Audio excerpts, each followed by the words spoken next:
Hello everyone. हम लोग discuss कर रहे हैं लाइफ प्रोसेसेस के इम्पोर्टेंट क्वेश्चंस को। पिछले पार्ट में हम लोगों ने न्यूट्रिशन के इम्पोर्टेंट क्वेश्चंस को डिस्कस किया है। इस पार्ट में हम लोग रेस्पिरेशन के इम्पोर्टेंट क्वेश्चंस को डिस्कस करेंगे। पहला question, what is respiration? Respiration क्या होता है? दूसरा, differentiate between aerobic respiration and anaerobic respiration. Aerobic respiration और एनाएरोबिक रेस्पिरेशन के बीच में क्या क्या डिफरेंसेस होता है उनको लिखना है। Now question number 3, explain 3 pathways of breakdown of glucose in living organism. ये क्वेश्चन 2015 में भी आया है, 2016 में भी आया है। याद करो, हम लोग पढ़ चुके हैं ग्लूकोज को जब एनर्जी देने के लिए तोड़ा जाता है तो ग्लूकोज सबसे पहले पाइरुवेट में टूटता है, फिर ये पाइरुवेट 3 तरह से तोड़ा जा सकता है एनर्जी देने के लिए। मतलब 3 पाथवे यूज होता है।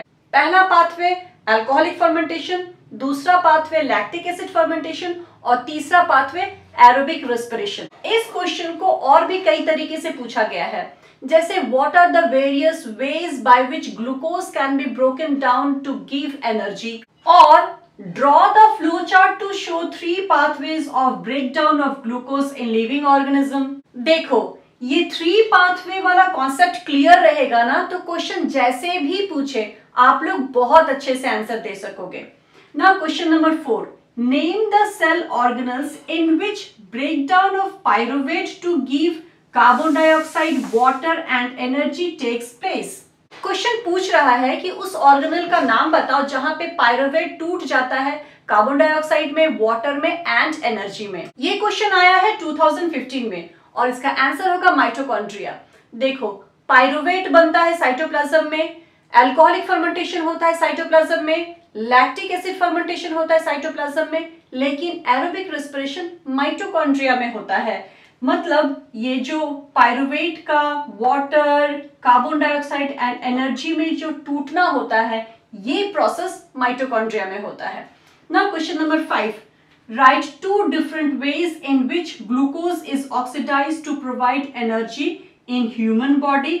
वो 2 तरीका बताओ, वो 2 वेज बताओ, 2 पाथवे बताओ जिसके जरिए ग्लूकोज टूटता है एनर्जी में ह्यूमन बॉडी के अंदर। Right the product formed in each case, और इस टूटने के प्रोसेस में जो एंड प्रोडक्ट बनता है उसको भी बताना है। मतलब ये जो 3 पाथवे है, इस 3 पाथवे में से पहला पाथवे को छोड़ के दूसरा और तीसरा पाथवे को इसमें लिखना है। देखो, ये हो गया कॉन्सेप्ट और इससे रिलेटेड बहुत सारा क्वेश्चंस बन गया। ये क्वेश्चन आया है 2019 में। Now question number 6, how does exchange of gases takes place in plants. Plants में गैसेस एक्सचेंज कैसे होता है? तो प्लांट में कैसे होता है? स्टोमेटा के थ्रू होता है, लेंटिसेल के थ्रू होता है एंड रूट सरफेस के थ्रू होता है। Now question number 7, identify the parts correctly match with the description given below. नीचे जो डिस्क्रिप्शन दिया गया हुआ है उसके अकॉर्डिंग इसका नाम बताओ। ये क्वेश्चन 2016 में आया है। सबसे पहला, small pores present in woody plant for gases exchange. Gases exchange के लिए वुडी प्लांट में जो पोर होता है उसको हम लोग लेंटिसल कहते हैं। दूसरा है respiratory surface in human being. Human being में रेस्पिरेटरी सरफेस होता है एल्वियोली। रेस्पिरेटरी सरफेस मतलब वो सरफेस जिसके थ्रू गैसेस एक्सचेंज होता है। तीसरा है respiratory surface of earthworm. Earthworm का रेस्पिरेटरी सरफेस होता है उसका स्किन। तीसरा है primary organ of respiration. Respiration का प्राइमरी ऑर्गन क्या है? तो रेस्पिरेशन का प्राइमरी ऑर्गन होता है लंग्स। पांचवा है कार्टिलेजिनस फ्लैप, इसका आंसर होगा एपिग्लॉटिस। छठा है contraction and relaxation of these changes the thoracic volume. तो हमारे इंटरकोस्टल मसल के कॉन्ट्रैक्शन एंड रिलैक्सेशन से थोरैसिक वॉल्यूम चेंज होता है। इसका आंसर होगा हमारा इंटरकोस्टल मसल। ये क्वेश्चन 2016 में आया है, बहुत ही interesting question. Now question number 8, ये भी 2016 में आया है। क्वेश्चन बोल रहा है, why does the air passage not collapse when there is no air in it. हमारा जो ये विंड पाइप है ये कोलैप्स क्यों नहीं कर जाता है जब इसमें हवा नहीं होता है? तो देखो, हमारा जो विंड पाइप होता है, ट्रैकिया होता है, इसमें सी सेपेड कार्टिलेजिनस रिंग होता है जो उसको कोलैप्स होने से बचाता है। Now question number 9, how are lungs designed in human beings to maximise the area for exchange of gases? ये क्वेश्चन 2015 में आया है। अगर लंग्स के जगह एल्वियोली रहे तो भी आंसर सेम ही होगा।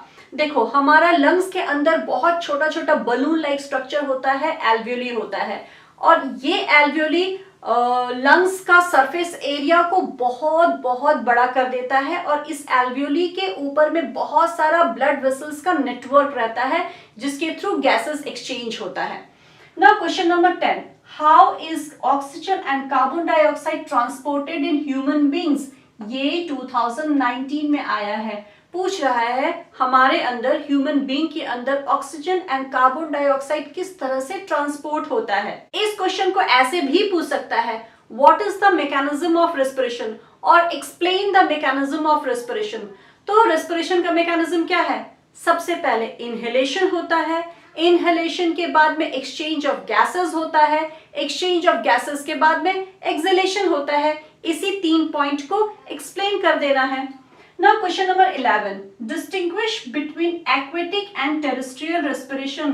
Aquatic respiration and terrestrial respiration में अंतर बताओ।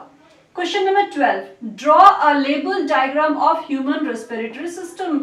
Human respiratory system का डायग्राम बनाओ।